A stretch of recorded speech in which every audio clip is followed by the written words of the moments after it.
All right, this is Suhel with Sun City Running. We're here with El Paso High senior Miles Westbrook. Miles is signing with Gonzaga University, Division One. I'm really stoked for you.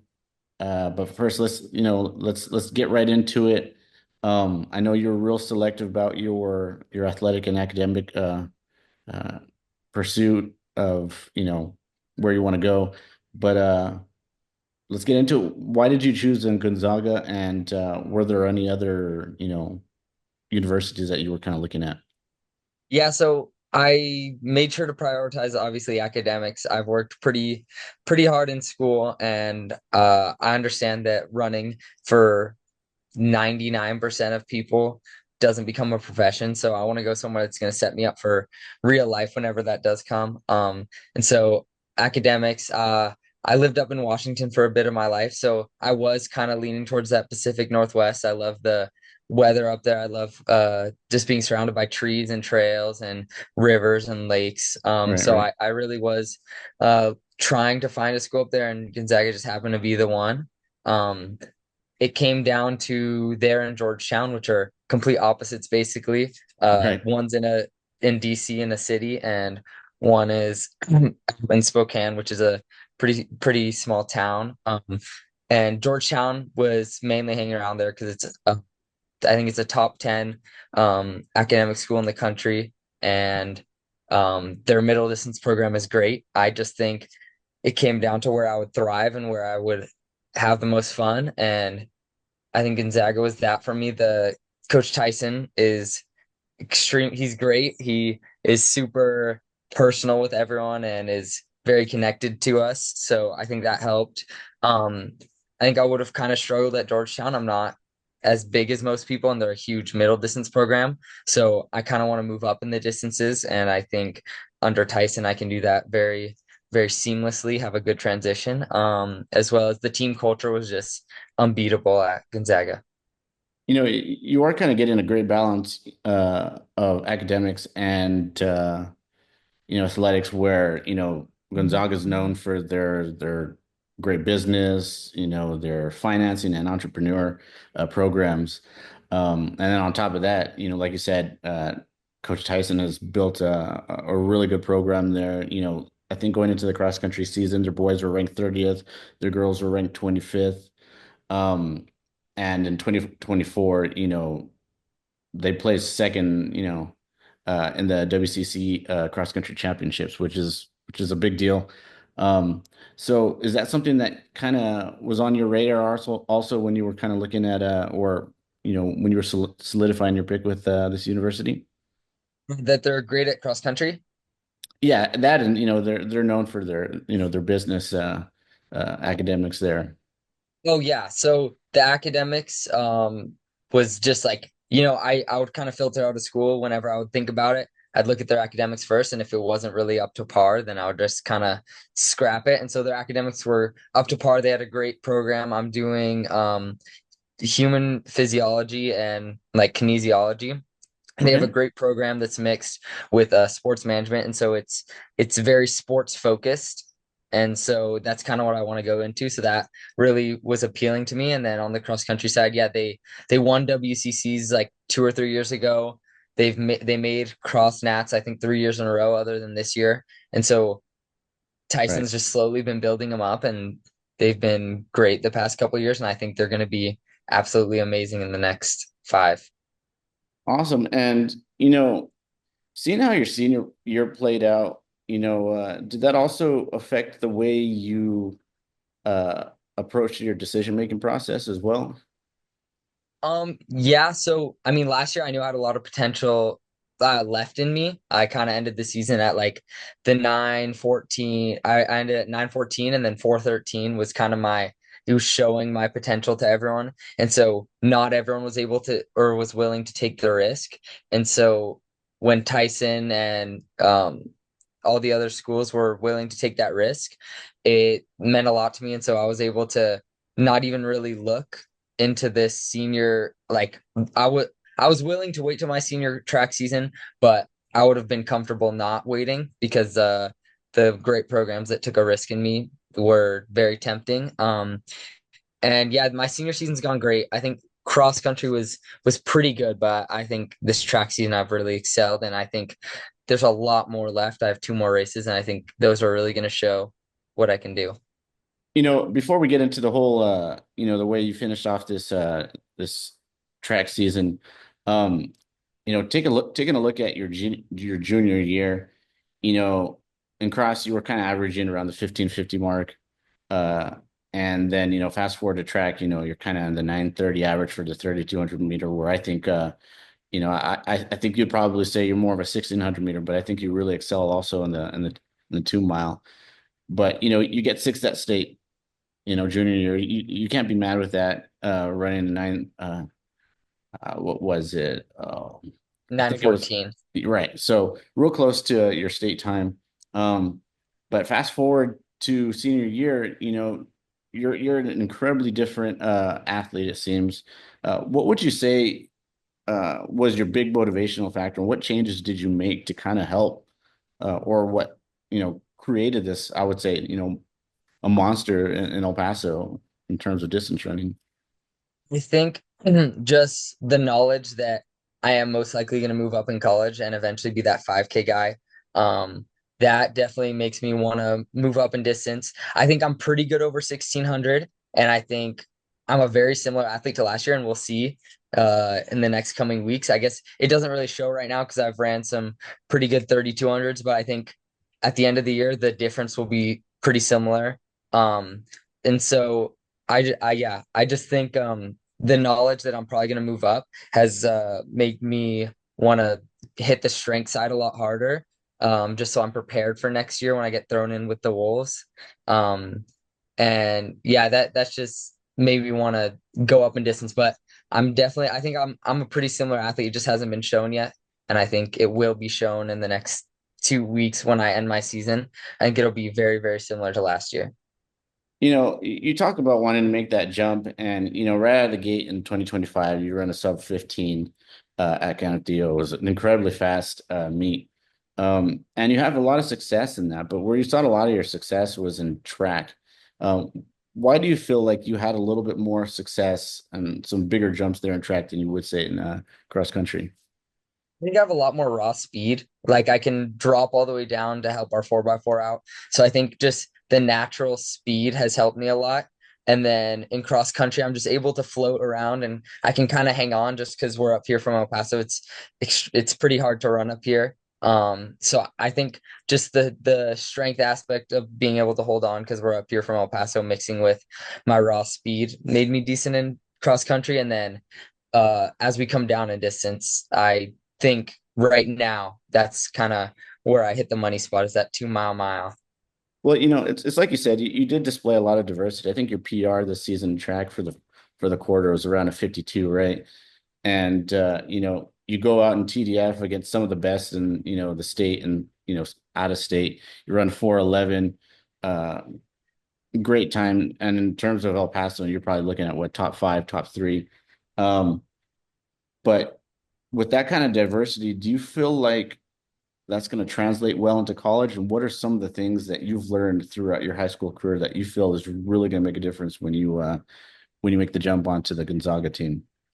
Yeah, I think having that range, I guess, is going to help a lot in college because I won't have to fine tune my speed as much since I already just have it in my back pocket. I think a lot of guys who are very, very strong struggle to close down a race like that. And so just already having it in my back pocket is going to help me be able to focus on my other issues and just leave that kind of back there as I already have it and maybe just work on it a little.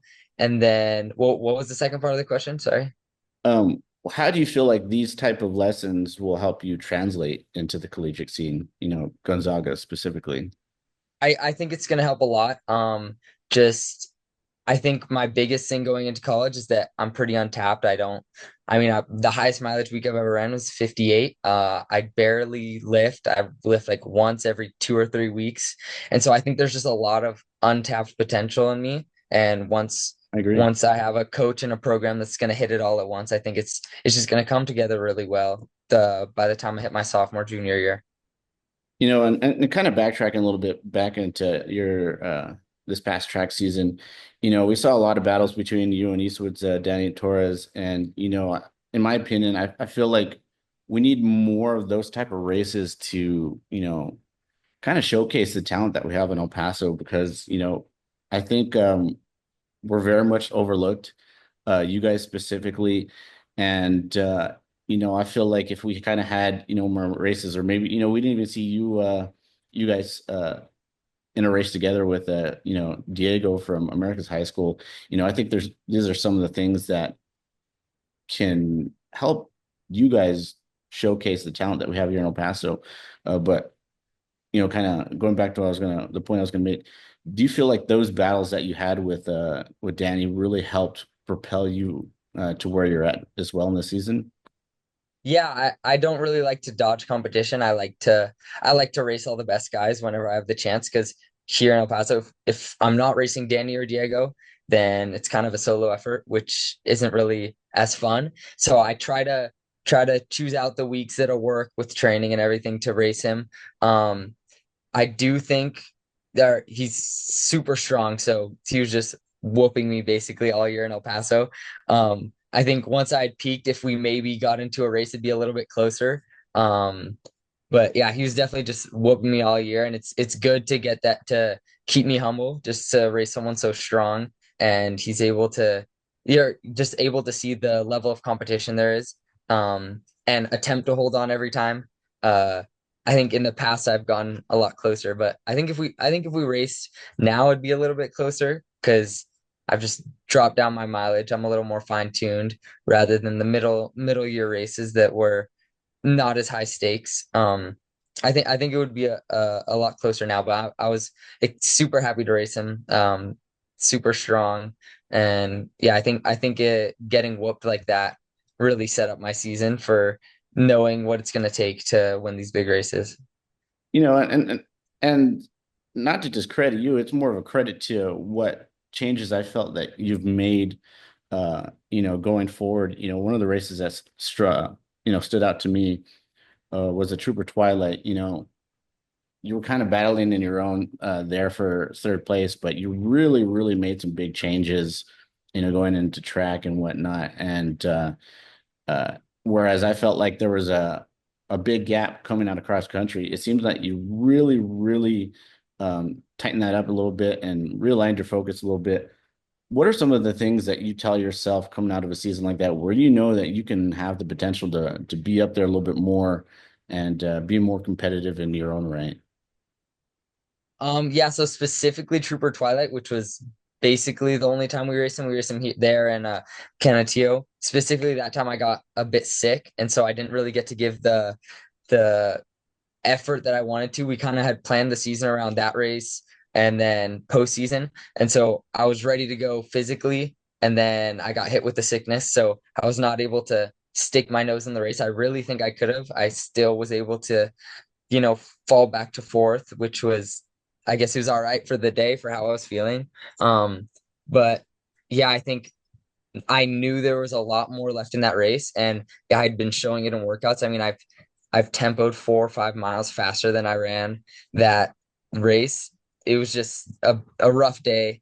But I don't think it really hit my confidence. I was still feeling good, and I kind of like the division separation between 6A and 5A, how he's up there in 6A and I'm down here in 5A. I think we can kind of spread it out and attack medals separately. And it doesn't hurt or grow one of our egos too much. I think yeah, just knowing that once I get to district and regionals and stuff, I don't have to race him and I don't have to struggle like I usually do when I race him. I think that really helps. But yeah, specifically at Trooper, I was just had a rough day. I really wish I could have been up there competing for it. Still a great performance, all things considered. And I love races like that. They really bring out the competition in El Paso. Um, do you feel like right now where you're at, you're comfortable with that competitiveness in NCAA? I think it's going to be a huge change. I mean, once you get to the NCAA, your grade, like the grade next to your name doesn't matter. If you're a freshman, if you're a senior, if you're not redshirting, you're the same, you're racing each other. It doesn't matter. And so I guess the my first 2 years I'm gonna feel, oh, I'm still confident in myself because I hope to see progression, but I'm not gonna get my ego hurt if I'm getting 100th place in a cross country race because I know all these guys have been stacking weeks on weeks for years and they're 20, 22 years old while I'm just like a fresh 18-year-old coming in and just trying to hang on. You know, one of the things that you mentioned, you're excited to kind of really reach into that well of untapped potential for college, but what are some of the things that you're looking forward to the most, and do you have any goals going into Gonzaga? Yeah, so what I'm looking forward to the most probably is just going to be surrounded by a bunch of guys that are better than me. I think I did have Leo. I've had Leo and Ulysses these past 2 years, but I'm just ready to Right. get dropped in workouts and not lead every single rep and just have a lot of people around me because the team's pretty big. Have a lot of people around me that I always have someone to work out with. So every day you're there with someone. I'm really excited. I'm looking forward to that. And yeah, just fully believing in a coach. I think I've had some great coaches, um, but to get to the level that I've always wanted to get to, um, there's always some uncertainty in high school. Like, you're like, oh, what if I'm doing it this way? And what if I did it that way? Maybe I would turn out differently. But Right. you never want to second guess what you're doing, and you want to be fully confident in that. So I think in college, I think that's going to be a huge thing. I completely trust Coach Tyson, and I completely trust the guys, and so I'm ready to go work out with them and just do every single thing he says. Awesome, awesome. And I like closing this out with this question because sometimes they they can seem similar, but I think different perspectives are always great on this. But for anybody that's coming out of El Paso High School or any high school, in El Paso, what would be your advice to, what would be your approach to wanting to decide that you want to run into college? And, when it comes to the decision-making process, what would your advice to these young men be? The decision into going into college, I would say uh reach out a bunch and don't feel scared to leave El Paso. I think that's one of the biggest things is there's so much talent here in El Paso, but everyone kind of wants to just stick around, live with their family because it's common and it's a tradition here in El Paso. But I think if people weren't as scared to reach out and leave El Paso or even Texas, I think people would do a lot better and El Paso would be much more on the map rather than just being confined to here. Yeah, so I think just reaching out and not being scared of leaving would be my biggest um like my biggest take for people. Awesome. Well, thank you so much, Miles, for sitting down. I like these type of interviews because, we kind of get to know you as an athlete and you as Westbrook, a little bit more personally. And I have no doubt that, when you get to this great program that you're going to go and help this, nationally ranked team, find some more success. So best of luck. Keep me posted on those two races that you got coming up. And, maybe down the road we can have another interview and see how everything's going. Yes, sir. Thank you. Awesome, awesome.